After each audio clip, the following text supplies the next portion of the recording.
हरे भरे जंगल के दिल में एक माँ चिड़िया अपने दो बच्चों की उनके आरामदायक घोंसले में देखभाल करती है।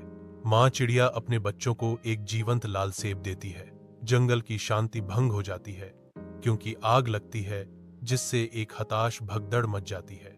विनाश के बाद जंगल प्रकृति के क्रोध के एक गंभीर प्रमाण के रूप में खड़ा है, जिसकी झुलसी हुई पृथ्वी निराशा के परिदृश्य को दर्शाती है। वीरानी के बीच एक छोटी सी सफेद बिल्ली अकेली बैठी है, जिसकी आंखें राख में बदल चुकी दुनिया के दुख को दर्शाती हैं। एक कोमल आत्मा आती है।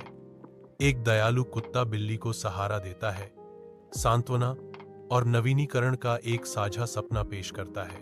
बिल्ली और कुत्ता एक साथ काम करते हैं, सावधानी से अपने नए घर के सामने एक छोटा सेब का पेड़ लगाते हैं। वे एक साथ पेड़ को पानी देते हैं, देखभाल के साथ इसका पोषण करते हैं।